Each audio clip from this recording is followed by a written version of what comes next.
nous allons recommander ce programme sous la grâce de Dieu. Seigneur, nous voulons te recommander ce programme. Merci pour l'initiative, merci pour l'inspiration. Je prie parce qu'il est écrit, l'homme ne vivra pas seulement de pain, mais aussi de toute parole qui sort de ta bouche. Ta parole édifie, ta parole guérit, ta parole sauve, ta parole restaure, ta parole bénit, ta parole vivifie. Nous voulons, Seigneur, que à ce moment que nous écouterons ta parole, que nous ne soyons plus les mêmes personnes, que la semence qui va tomber puisse produire des fruits dignes de la repentance. Bénis ces moments. En même temps, nous profitons pour te recommander toute la journée que le chemin soit balisé, que tout soit aplani. Nous voulons que toi, tu puisses te glorifier au travers de nous, que nous soyons des instruments efficaces que tu vas utiliser, Seigneur. Dans le nom de Jésus, nous t'avons ainsi prié. Bénis cette parole que nous allons écouter. Amen.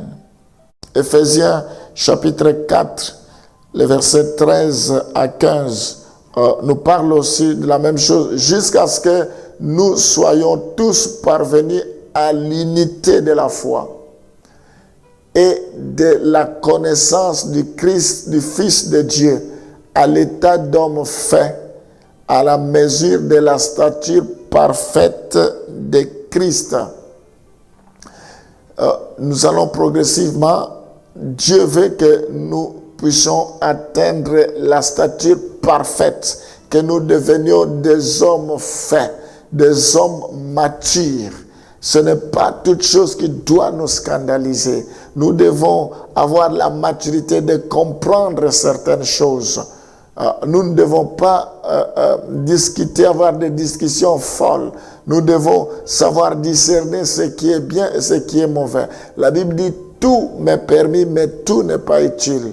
Nous devons chercher ce qui nous édifie jusqu'à ce que nous soyons tous parvenus à l'unité de la foi et de la connaissance du Fils de Dieu, à l'état d'homme fait, à la mesure de la stature parfaite de Christ. Le verset suivant.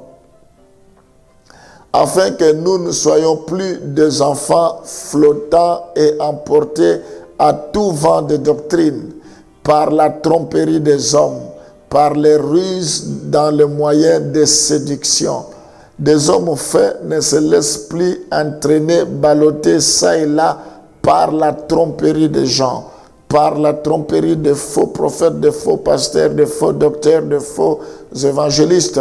Nous devons être des hommes faits, la maturité. Nous ne devons pas rester comme des enfants pour qu'on puisse nous manipuler, mais que professant la vérité dans la charité, nous croissions à tous égards en celui qui est le chef Christ.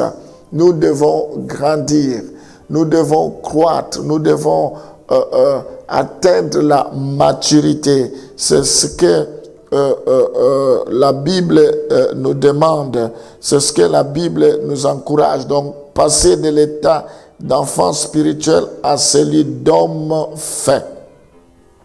2 Corinthiens chapitre 13, le verset 11. 2 Corinthiens chapitre 13, le verset 11. Au reste, frères, soyez dans la joie, perfectionnez-vous, consolez-vous, ayez un même sentiment, vivez en paix, et le Dieu d'amour et de paix sera avec vous. Nous sommes dans 2 Corinthiens chapitre 13, le verset 11. Au reste, frères, soyez dans la joie, perfectionnez-vous. Ici, la Bible nous encourage à tendre vers la perfection. Nous devons refuser la médiocrité. Nous devons refuser le statu quo. Nous devons tendre vers l'excellence, vers la perfection. Nous devons nous consoler. Nous devons avoir un même sentiment. Nous devons vivre en paix et Dieu d'amour et de paix sera avec nous. Gloire au Seigneur. C'est ce que nous devons chercher. Je vais prier. Seigneur Jésus, ce matin, tu veux que nous puissions grandir, que nous puissions passer de la vie de la chair à celle de l'esprit. Je prie, comme Christ est mort, que nous puissions mourir avec lui à ce qui concerne les œuvres de la chair, la convoitise des yeux, l'orgueil de la vie, que nous puissions mourir par rapport aux œuvres de la chair, l'impudicité, l'adultère, le mensonge, l'orgueil, tout ce que nous avons cité, et que nous ressuscitons avec lui en nouveauté de vie, que nous soyons transformés, que notre vie soit transformée dans le nom de Jésus. Nous voulons marcher non selon la chair, mais selon l'esprit. Seigneur, je prie pour que tes enfants puissent passer de l'état d'enfant spirituel à celui d'homme fait.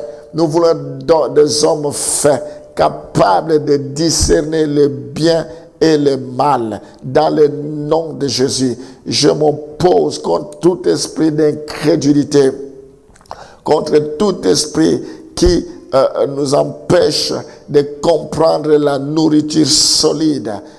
Car la nourriture solide, c'est pour des hommes faits. Au nom de Jésus, je brise cela. Je prie pour que nous tendions vers la perfection, vers la perfection, vers la perfection. Au nom de Jésus, je te recommande les amoureux de la parole, ceux qui aiment la parole, ceux qui sont connectés, ceux qui nous suivent maintenant. Que cette parole leur fasse du bien, que cette parole impacte leur vie, que tu leur communiques la joie, la paix, l'amour, la patience, la bonté, Seigneur. Je prie pour qu'ils excellent en amour éternel. Au nom de Jésus, je bénis la journée d'aujourd'hui. Je prie pour que cette parole reste gravée dans nos cœurs et que cela puisse produire des fruits dignes de la repentance. Seigneur, je prie à cause de cette parole que tous ceux qui sont malades, qu'ils guérissent maintenant. La Bible dit guérissez les malades. Je vous guéris ce matin. Je vous guéris à ce moment au nom de Jésus. Quelle que soit la maladie, j'ordonne que cela disparaisse, que cela meure, que cela soit déraciné de votre corps. Au nom de Jésus, je déclare que vous êtes guéris, que la paix de Dieu soit sur vous. Soyez bénis, que tout ce que vous allez entreprendre aujourd'hui puisse réussir, que les portes s'ouvrent à cause de la faveur et de la grâce de Dieu. Vous réussirez, vous serez la tête et non la queue. La Bible dit, vous verrez désormais la différence entre ceux qui me servent et ceux qui ne me servent pas. Soyez bénis, que le Seigneur soit de votre côté. Avec Dieu, nous ferons des exploits. Au nom de Jésus. Amen.